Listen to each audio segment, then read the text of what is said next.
Hello everyone, welcome to the class once again. I hope you're all doing good and you're the best of your health.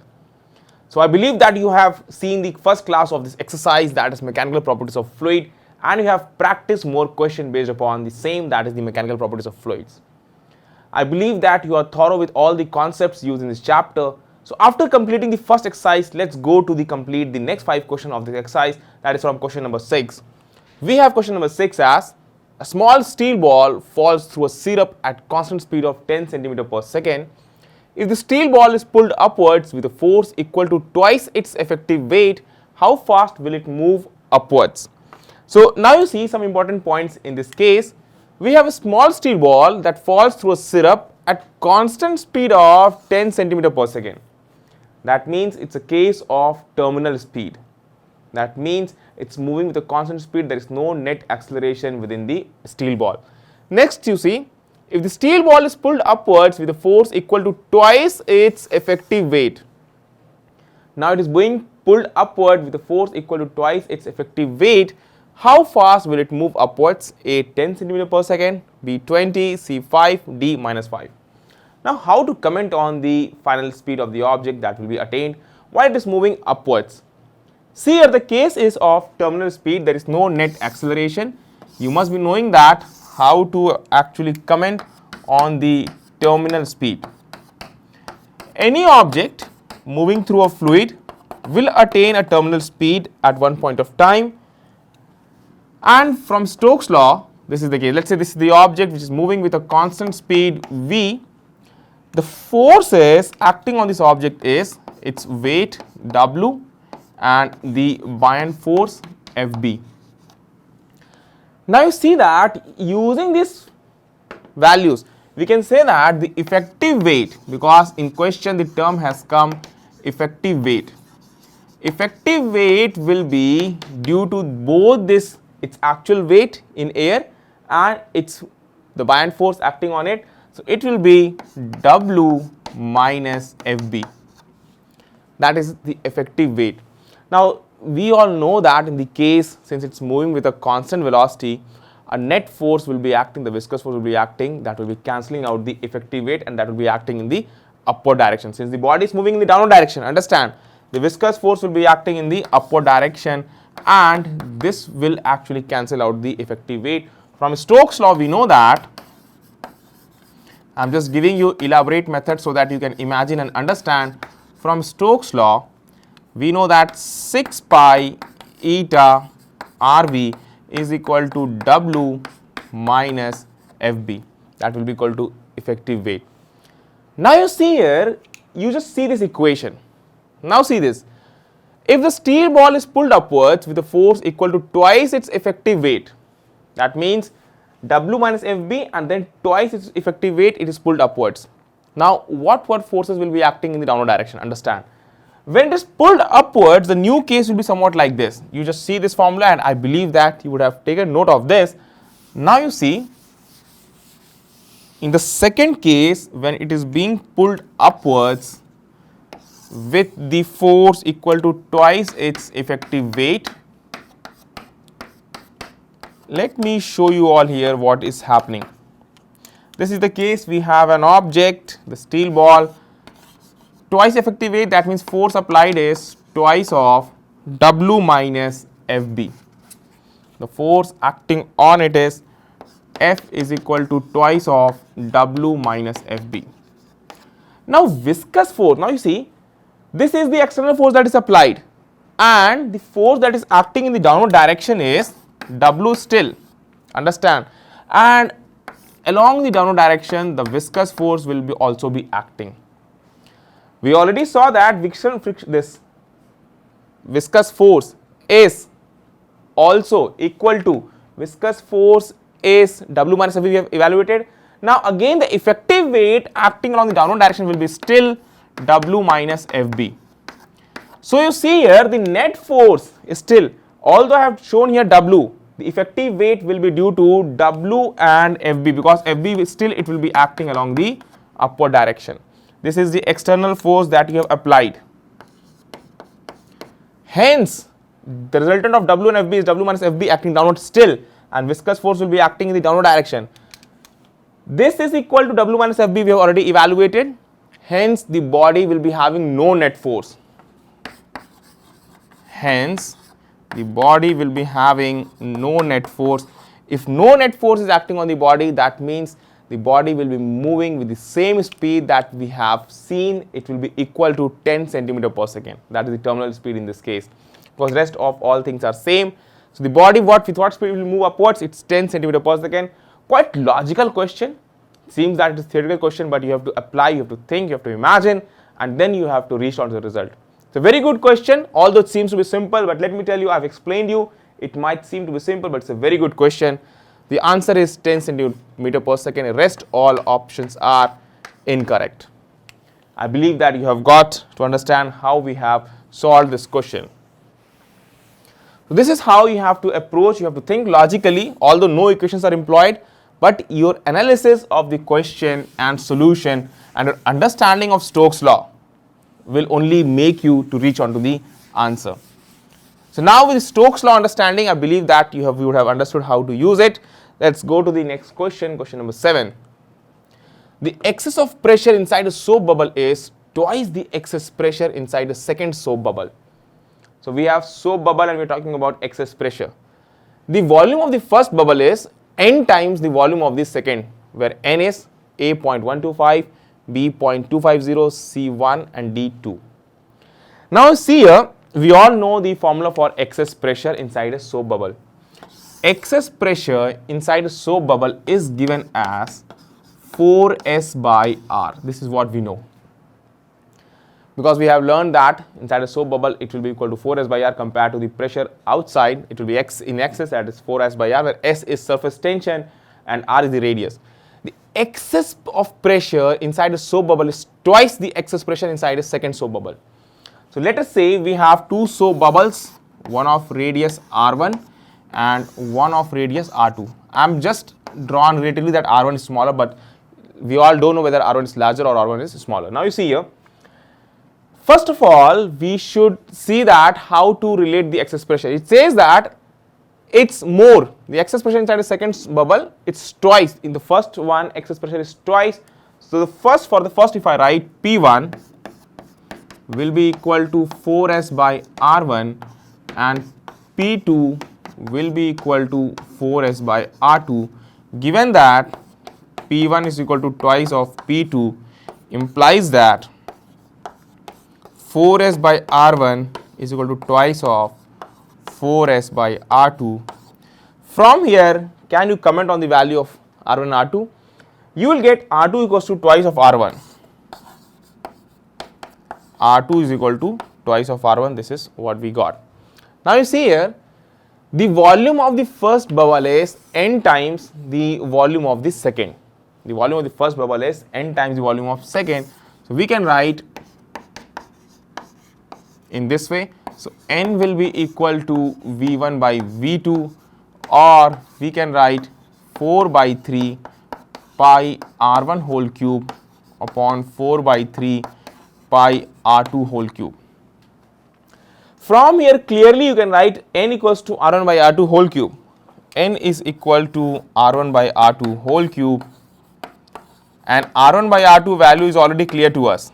R1 by R2 will get you 1 by 2. So this will be equal to 1 by 2 whole cube. That will be equal to 1 by 8. If 1 by 8, so its answer will be 0.125. That's 0.125 to the ratio. That easily you can check 1 by 8 is 0.125. Option number A, 0.125, yes, that's the right answer. Rest all are incorrect. So because the soap solution is made of the same fluid that we have taken into consideration, that is the same fluid, so we have to use directly the formula for excess pressure, that is 4S by R inside a soap solution. Use it and apply all these steps logically. You are going to get the value of n, that is equal to 0.125. After this, let's go ahead with more practice, with more questions and small questions, but we are actually using different concepts to be employed in this chapter. Helpful exercise for our preparation. Next question of the class, 8th one. N drops of a liquid each with surface energy E. So you have got n small drops and each having a surface energy E joined to form a single drop. They join to form a single drop. Some energy, option A says that some energy will be absorbed in the process. B, some energy will be released in the process. C, the energy absorbed or released will be n e to the power 2 by 3 minus 1. And D, the energy absorbed or released will be E n minus n to the power 2 by 3. Now see here, n drops of liquid. You must be knowing the concept of surface energy. Surface energy is given as surface tension multiplied with area. For n drops, you see, for n drops, we have the surface energy will be equal to n into S into area, that is U initial. We can comment on this. Surface tension will be same. Now area A, let's say they are of radius small r. Let's say each drop is of radius small r. Each drop is of radius small r. From here you can say initial surface energy will be n into S into 4 pi r square, because 4 pi r square is the value of the surface area, ns into 4 pi r square. We got this. Now they coalesce to form a single drop. In that case, let us say the larger drop has a radius capital R. Let large drop form or larger drop formed is having a radius of capital R. Let's larger drop formed is of radius capital R. Now from here, since all these n drops are combining together and they are forming a larger drop, the volume will be conserved. We can say that n into 4 by 3 pi r cube will be equal to 4 by 3 pi r cube. Not a problem. From here, r will come out to be n to the power 1 by 3 r. This is what we can comment on the value of capital R. Now final surface energy of the final drop, final surface energy of the larger drop, easily you can evaluate by using surface tension into area. Final surface energy UF is equal to surface energy, that will be equal to surface tension into area final, is equal to S into 4 pi capital R square. From here you are going to get S into, I believe that you can see up till this end, that's not a problem, S into 4 pi capital R square, you are going to get n to the power 2 by 3 multiply with R square. This is the value that you are going to get for the value of final surface energy. Initial surface energy is n into S 4 pi R square, and we got the final surface energy. If we take their difference, see what we are going to get. Let me rub this part. And before that, see here, before that, it's also given that n drops of a liquid each with surface energy E. Each with surface energy E. So if I do S into A initial, that will be equal to S into 4 pi R square. This is given as E. So if I take the difference in surface energy, that is U initial minus U final, will be having this n into S 4 pi R square, n into S 4 pi R square minus n, here you see 4 pi S n to the power 2 by 3 R square minus 4 pi S, and you are having n to the power 2 by 3 R square. Now easily we can take common some terms. S into 4 pi R square can be taken as common. So S into 4 pi R square can be taken as common, and here you will be having 4 pi R square S we have taken. So n minus 4 pi S R square minus n to the power 2 by 3 n S into 4 pi R square, that is equal to E. So this will be equal to E, and here you will be having n minus n to the power 2 by 3. So this term is positive, it means this much energy will be released. Energy is released because we have done initial energy minus final energy. and the term is positive, so energy will be released because the final surface energy is less. Energy is released. Let's check. A, some energy will be absorbed. No. B, some energy will be released in the process. Yes, this is an option, but let's check the other two also. The energy absorbed or released will be n e to the power 2 by 3 minus 1. No. And here you have the energy absorbed or released will be E n minus n power 2 by 3. Yes. See, now the problem comes in this option. You must be thinking that B or C, some B or D, but in examination questions can come. You have to give the exact option. Here if you calculated, you got this term as the energy released. And here you see this option is matching. It's energy absorbed or released, so both terms are there and the values also given. So you need to choose this option as the right answer, option number D. The best option which suits as per the answer, because only one choice is correct in your NEET examination. Sometimes if you get confused whether to choose among two, which one is the more better, you have to see which gives you the more information about the answer. You need to evaluate the answer. That is what is required in such questions. Now, after this, we did a question on surface energy. Let's proceed with the next one. That is the 9th question. Question number 9. Two hailstones. I believe that you must be knowing about hailstones. That is a solid ice you can think about. With radii in the ratio of 1:2 fall from a great height through the atmosphere. Then the ratio of their momenta after they have attained terminal velocity is A 1:1, B 1:4, C 1:16 and D 1:32. Ratio of their momenta, we all know that momentum is mass into velocity. Momentum is equal to mass into velocity. Hailstones, that means two hailstones, that means we are talking about the same material of which they will be made, and let's say it's the solid ice. So here first of all it says that the ratio of first to ratio of second, sorry, the radii of first to the radii of second, that will be equal to 1/2. First we have this. Now you see here two hailstones with radii in the ratio of 1:2 fall from a great height through the atmosphere, the ratio of momenta after they have attained terminal velocity. We need to talk about terminal velocity, and if you remember, terminal velocity is given as 2/9 eta r square rho minus rho of the fluid in which it is moving. Here it's, let's say it's moving in air, so rho minus rho of air multiplied by g. For the two velocities, for the two hailstones, if you want to compare the terminal speeds, you see here they will be proportional to the square of the radius. That is what we can obtain. Rest all things will be constant for both. So velocity is proportional to r square. Eta will be same for the air, rho will be same for hailstone, and rho will be same for air. Rest all same term will be used. Now if I talk about momentum and first of all mass. Mass is what? Mass is volume into density. 4/3 pi r cube multiply with density. This is what we know about the mass.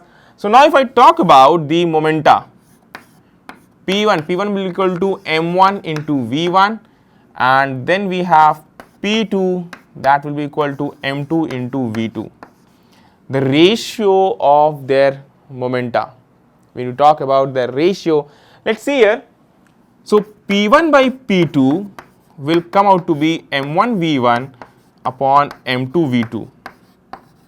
So this will be equal to, v1 by v2 we can write as r1 whole square upon r2 whole square, v1 by v2, and for m1 by m2 we can write r1 whole cube divided by r2 whole cube, because rest of term 4/3 pi into rho, that will be same for both, and v1 is r1 whole square divided by r2 whole square. Clearly you can see that it will be r1 by r2 power 5. r1 by r2 to the power 5, this is what we know. r1 by r2 equals to 1/2. Substitute its value, r1 by r2 is equal to 1/2. So 1/2 to the power 5, that will come out to be 1:32. Clearly the ratio of their momenta will be 1:32. Let's comment on the options. A 1:1 incorrect, B 1:4 incorrect, C 1:16 incorrect, and D 1:32. Right answer is here. I hope that this would have made you understand how to proceed with such kind of question. You need not to write the formula entirely. If you know that velocity is proportional to r square, substitute it. If you know that mass is proportional to r cube, substitute it and directly reach to the answer. Need not to go, and that is where you can save time on such questions. I have given you an elaborate explanation so that your understanding can be clear. But on the day of your examination, if you have practiced more, the formula would be in your mind. Directly put up the formula, directly use the proportionality and get to the answer directly. You can save time on such questions. That will be good practice. And when you practice at home also keep this in mind to save time. This would be really helpful. Let's go to the next question of the class, that is question number 10. A soap bubble in vacuum has a radius of 3 centimeter. Soap bubble in vacuum has a radius of 3 centimeter and another soap bubble in vacuum has a radius of 4 centimeter. If two bubbles coalesce under isothermal condition, then the radius of the new bubble is A 2.3 centimeter, B 4.5 centimeter, C 5 centimeter and D 7 centimeter. Now in this case, first of all, you see that what we need to apply. We need to think that. It says that a soap bubble in vacuum has a radius of 3 centimeter. So let me show you all here. Soap bubble in vacuum has a radius of 3 centimeter. So let me say this is R1. And you have another soap bubble which has a radius of 4 centimeter, that is R2. Given that R1 is equal to 3 centimeter and R2 is equal to 4 centimeter. This is what that has been provided to us. Now if you are thinking that when they coalesce, what will happen? What to use now? Now we all know two things. Either to use the excess pressure formula or surface energy formula. Either to use excess pressure formula or surface energy method. Now which one to use? It's a case in vacuum that is happening, or surface energy method, and isothermal conditions are applied in this case. It says that the statement that it's the both are getting together, they both are coalescing together under isothermal conditions. So what formula to use? So for that, first of all, what you do, you take note of all this, and let me start at the other end. Take note of till here. Okay, now you see here, the problem in this question is it's given that under isothermal conditions, because how to use this term? We all know that under isothermal condition PV equals to nRT, that will be maintained. Now when they coalesce, let me show you all here, the rest of things you have taken down.